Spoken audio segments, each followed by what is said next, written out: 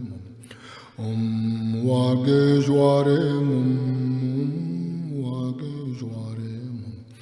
Om Wage Joare Mum Wage Joare Mum Om Wage Joare Mum Wage Joare Mum Om Wage Joare Mum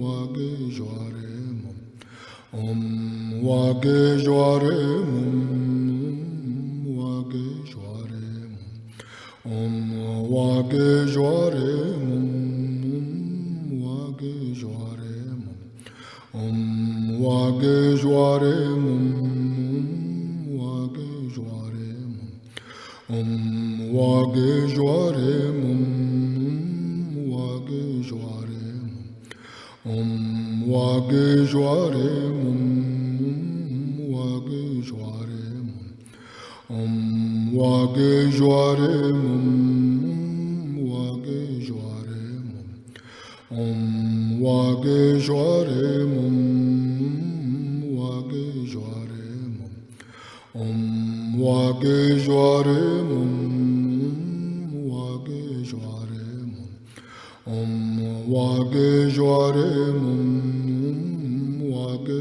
Joare Mum.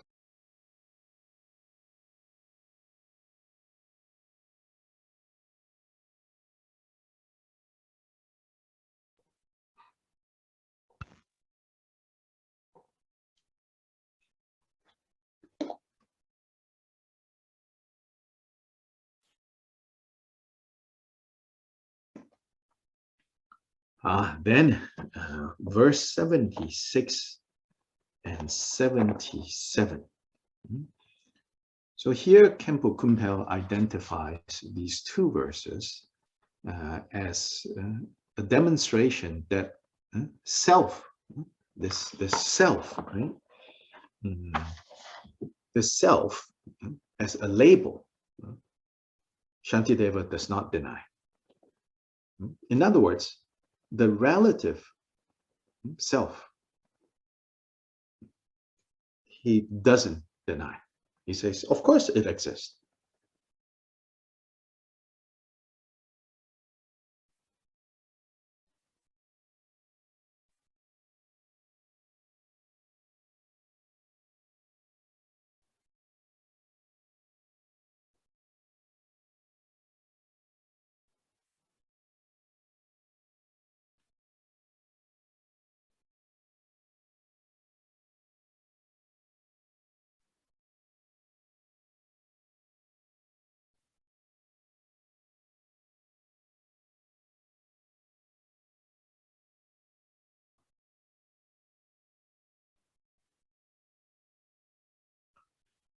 So the take-home implication, the take-home lesson, the implication of this is, how do we train?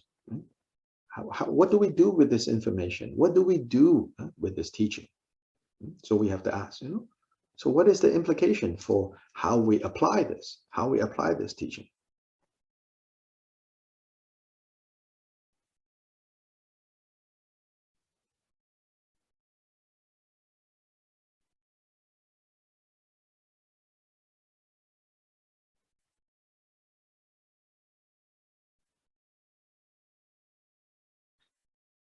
So I think first we have to kind of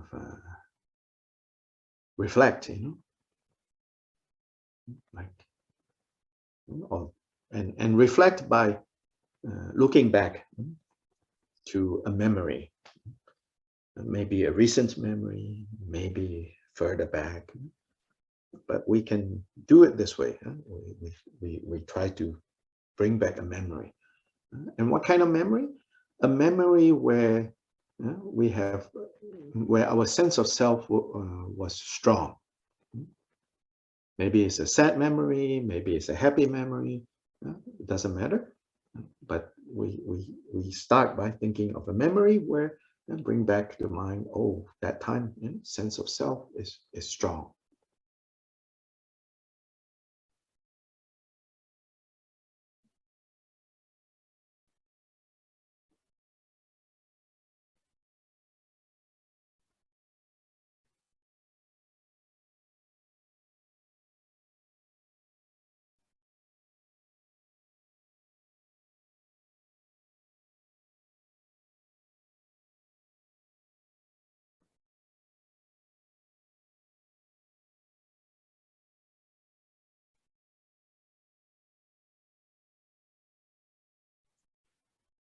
Now, ordinarily, when these kinds of memories come into our mind, we get caught up in either the happiness of it or the sadness of it.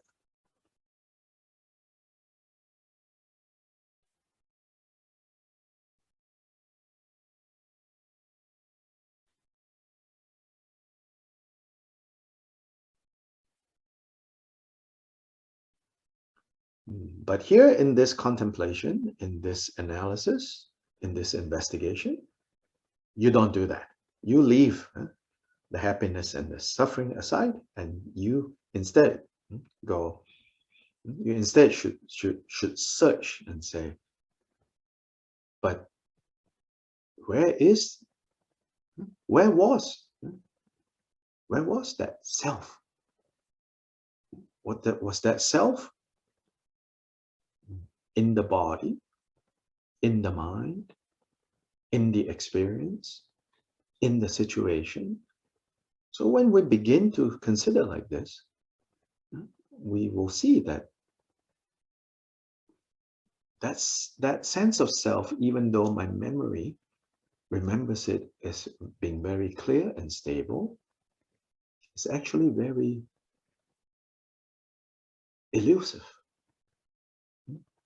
Meaning, it's like whenever I try to look for it, it seems to have slipped away.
And all the private investigators, that I hire to go track down this self, is coming back with no results.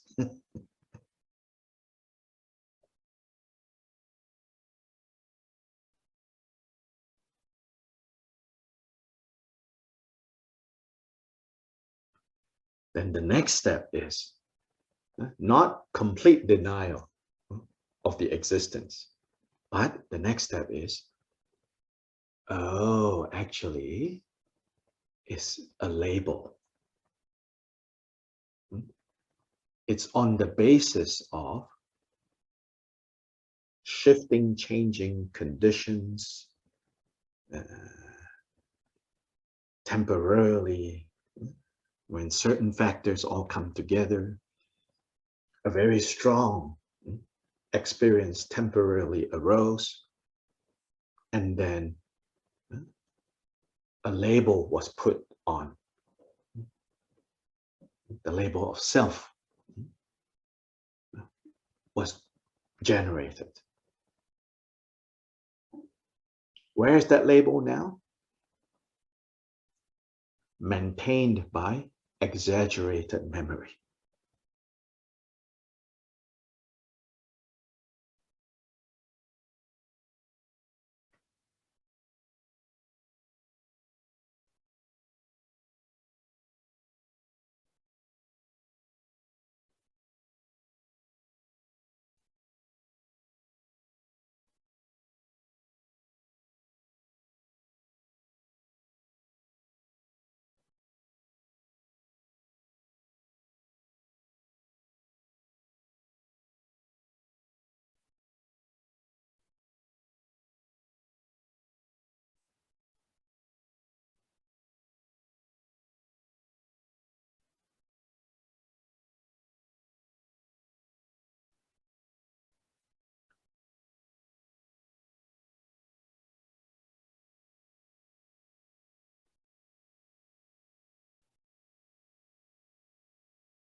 And often this label gets reprinted, reissued, renewed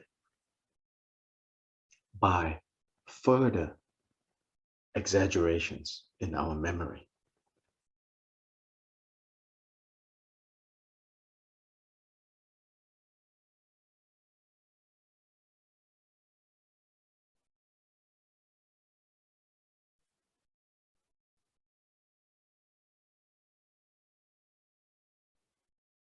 And often fed by, again, exaggerations of happiness and suffering.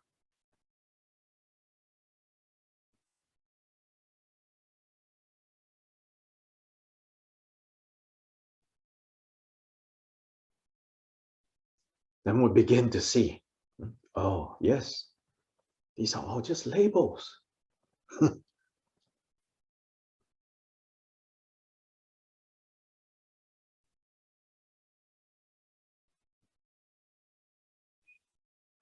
And these labels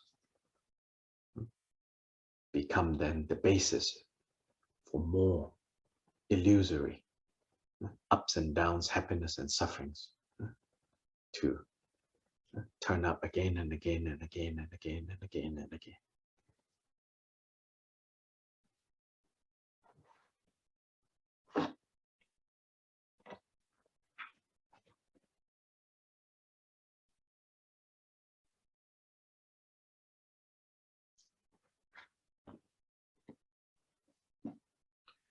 So stanza 76 and 77. So 76, he says, again, Shantideva raises the objection on behalf of the opponent.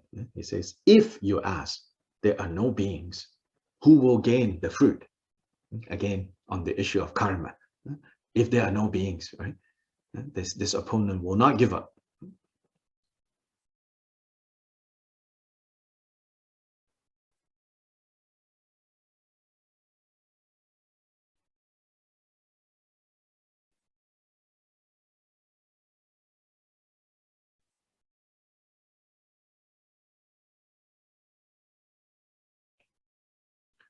Then Shantideva said, it is true. Yes, there are no beings, meaning there are no ultimately existing beings.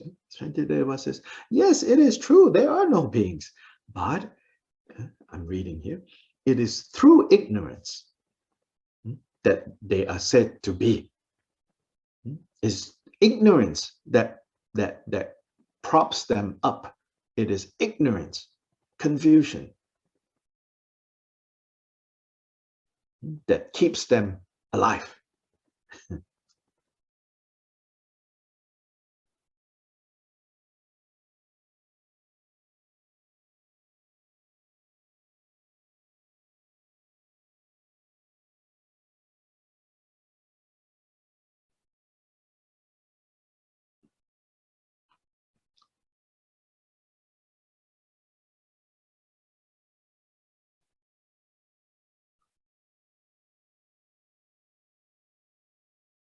Then line 3 and 4 of 76, he says, but for the total vanquishing, for the total victory over suffering, over sorrow, the goal should not be ignored, which is the goal. What is the goal? The goal is to be end of suffering. Should not be ignored. Even if this end of suffering on the ultimate level is illusory. Because in the first place, on the ultimate level, there is no suffering.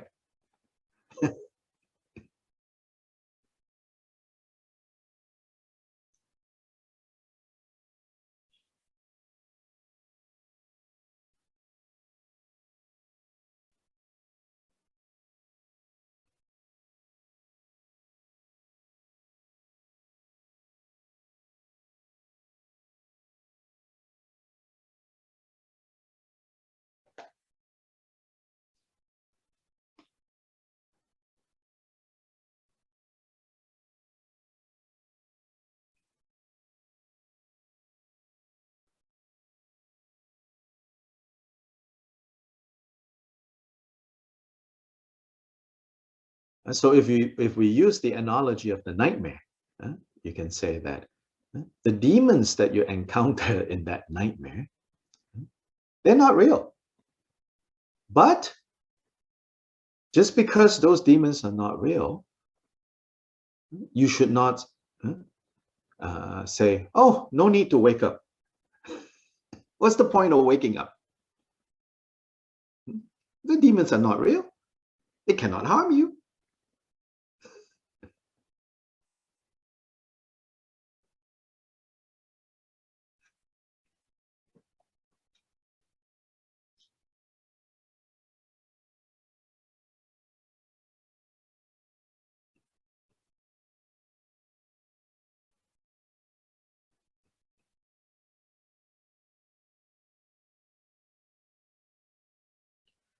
So especially when you're in the midst of the nightmare, then one thing, the goal of being protected and freed from the demons, one thing, that goal, it's valid to want that goal. So then it's valid to want to wake up.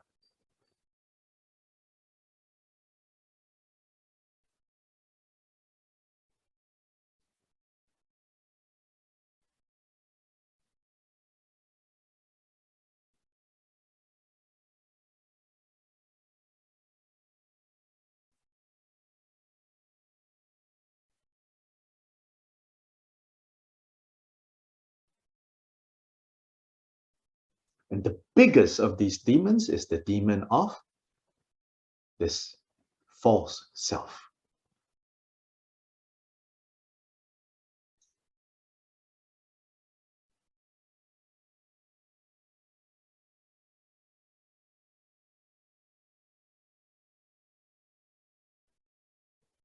'77. The source of sorrow is the pride of saying, I.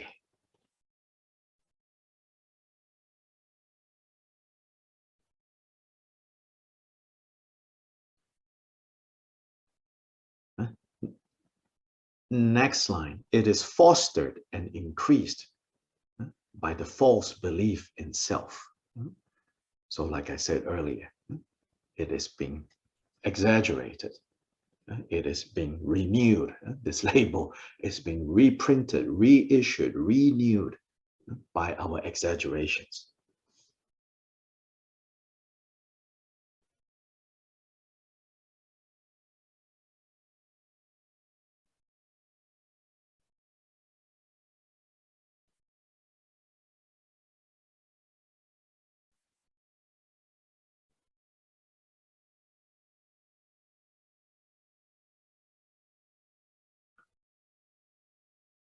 And then line 3 of 77 says, and you may think that there is no solution to this problem, but line 4, meditation on no self is the supreme solution.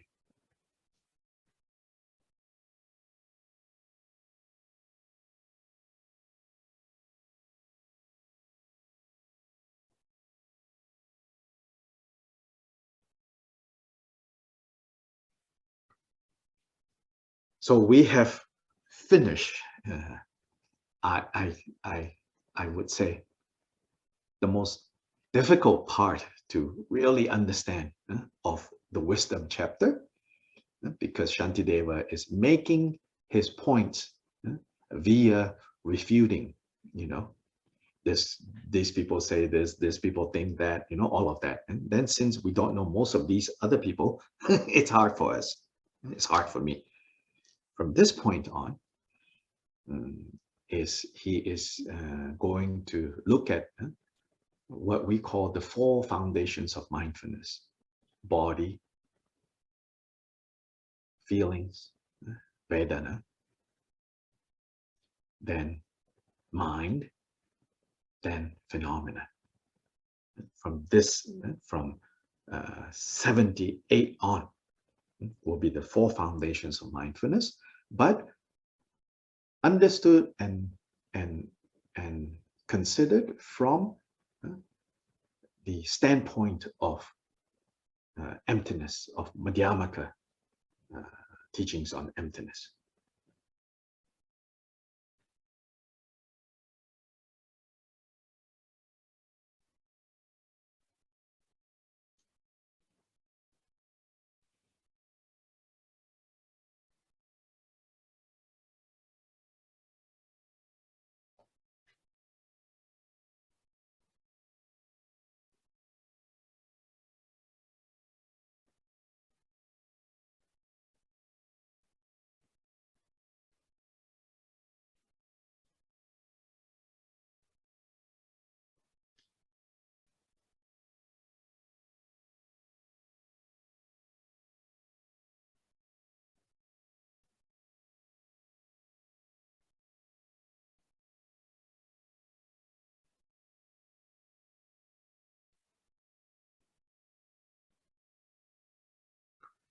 And in a more general understanding of what's often called the 4 foundations of mindfulness, and so there are actually 2 parts to it, right? The 4 foundations of mindfulness. So meaning mindfulness can be established with regards to by relying on these 4 areas. And what are these 4 areas? One way to understand what these 4 topics are, there are 4 possible ways to understand what is this. What is this? There are 4 kind of windows for you to look into to gain some understanding.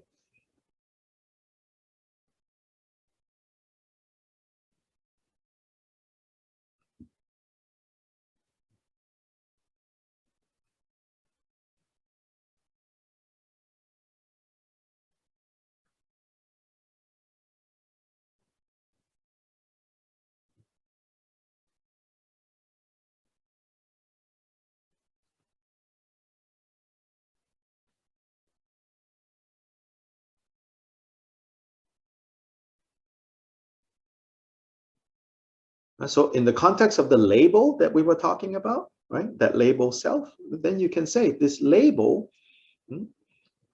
is issued or misissued on the basis of misunderstanding the phenomena that we call body.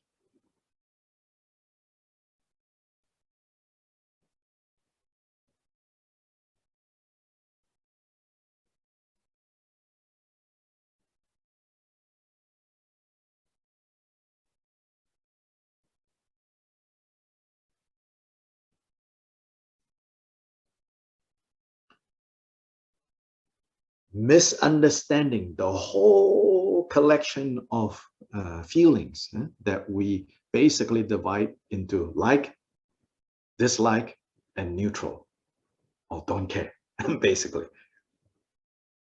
So that's the second area, feelings. So we have a whole bunch of like reaction to things that we encounter, which can basically be divided into we like, we don't like, and we don't care. Then not understanding fully what that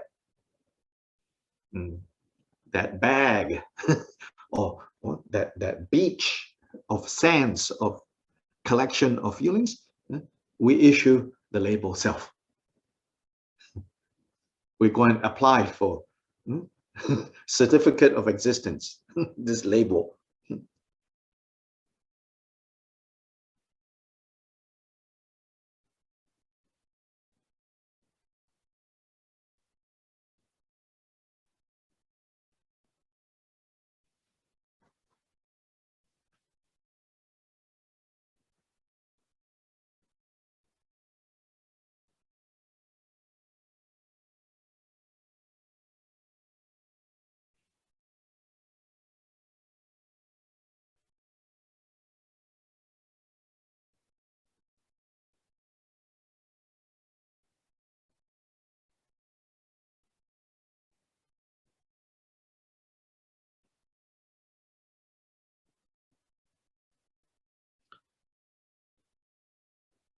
And then misunderstanding, misperceiving, all these mental, emotional processes that we call mind.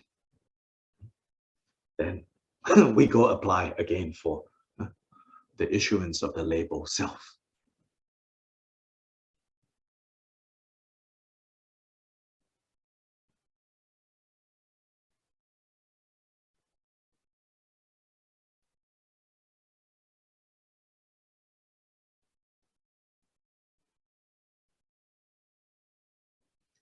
And finally, the fourth area, phenomena, meaning the basic building blocks of experiences. Again, not understanding, the subtlety of how all these come together, the composite nature of all these experiences, we mistakenly think, oh, that is self. So that's the fourth area, which is called phenomena.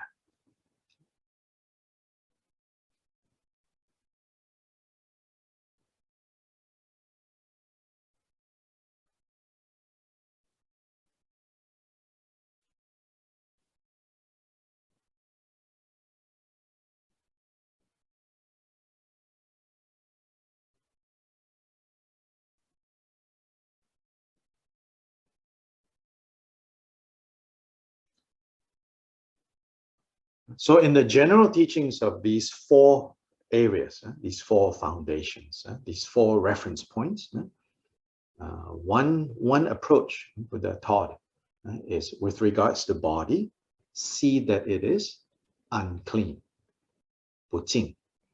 Now, this unclean, sometimes you might think, oh, the Buddha hates the body. No, it is to counteract our obsession with the body.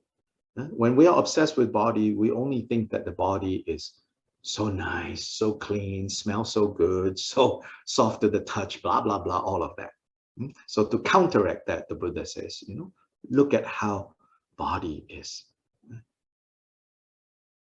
impure, unclean.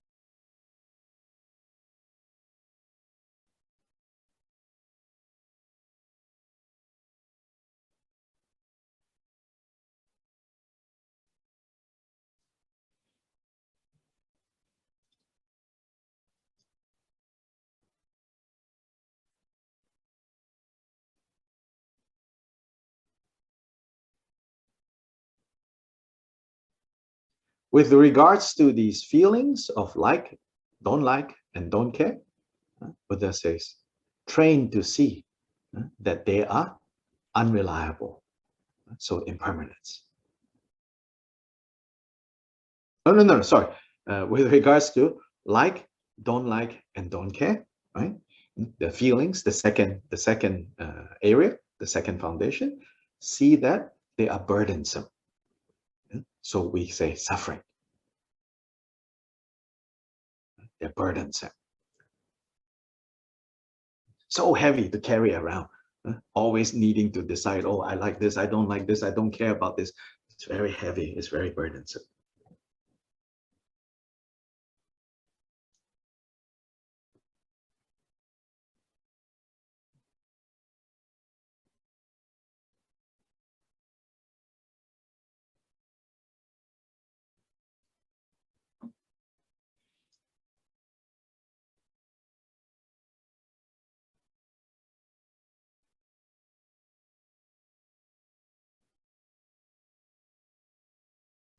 With regards to the third, the mental, emotional, the mind, Buddha says, see how they are unreliable, always changing, so impermanence.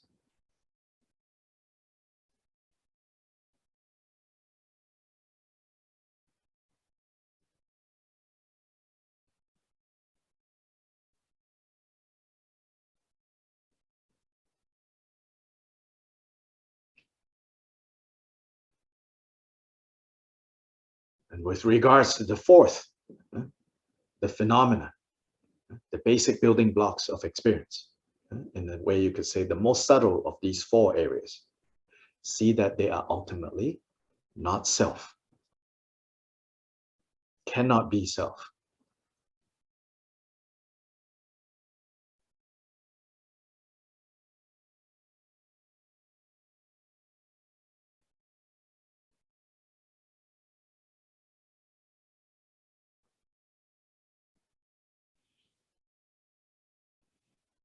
So, these four foundations, these four areas, Buddha gave so many teachings, on so many ways to work with these four areas of four bases in which self, I, may arise, and attachment and aversion play out. So now we have to skillfully see how, when you look at it from these four windows, you cannot find any basis for this self, which is Shantideva from 78 on. He's going to do this.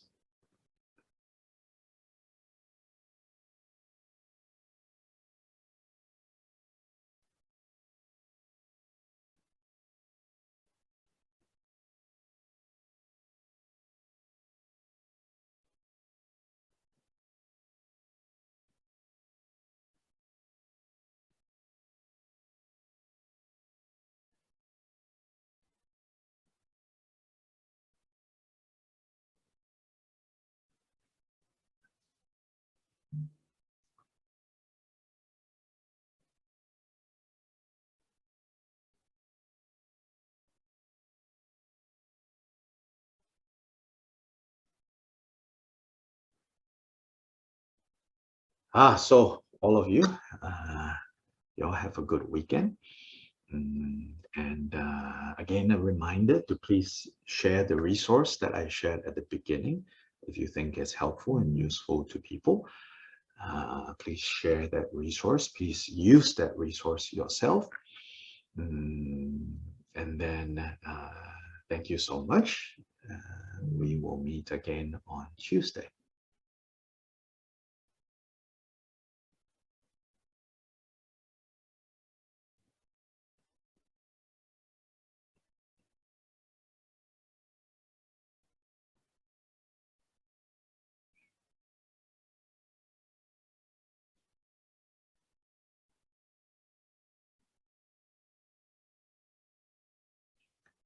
And again, we are always looking for people who are looking to help, make the resources that we have more user-friendly, more available to others. So if you can help with any of that, please get in touch with Javier or Omar. Now, Jeff is also sort of part of that team of making things, at least on the technical side of things. And so if you are open to being trained to do it, I'm sure they will patiently guide you through.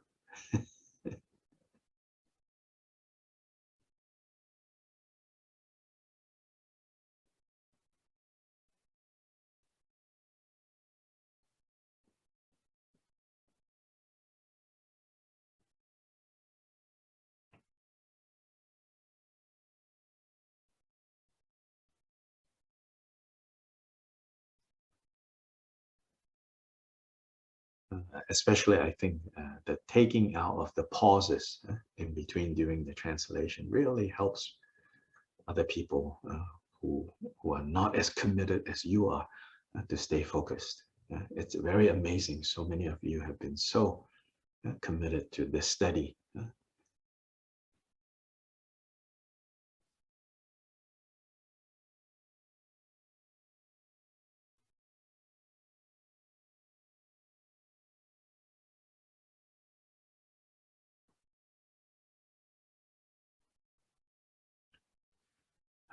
Again, it's necessary to keep repeating. We are very grateful, whether we need it or not. We are personally, whether we need it or not, we should rejoice and be very grateful to the work of the interpreters, because more than anybody else in this group, they work the hardest. When I'm done talking, I just relax, during the pause. Then when you're done listening, you just relax. But the translators are constantly, they have to listen, they have to interpret, they have to listen, they have to interpret. No stop for them. So we are very thankful to them and we rejoice in what they are doing.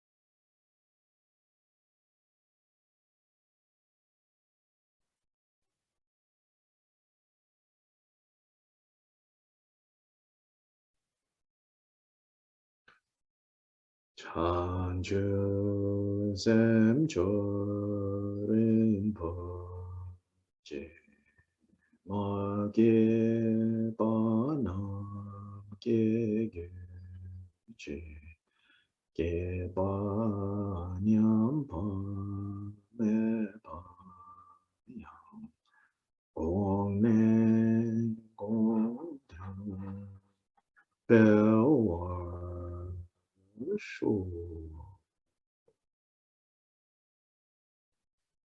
Bye bye. Oh, Chile. Bye bye. Thank you, Dr. Lai. Yeah. Thank you. Y'all have a good weekend, Thank you, everybody. Dr. Lai. Yes. And Thank you. tomorrow Thank is you, Dr. Vesak Lai. Buddha Day, the 15th of May this year. So happy Buddha Day to everyone. Happy Vesak to everyone. Thank you, interpreters. Bye.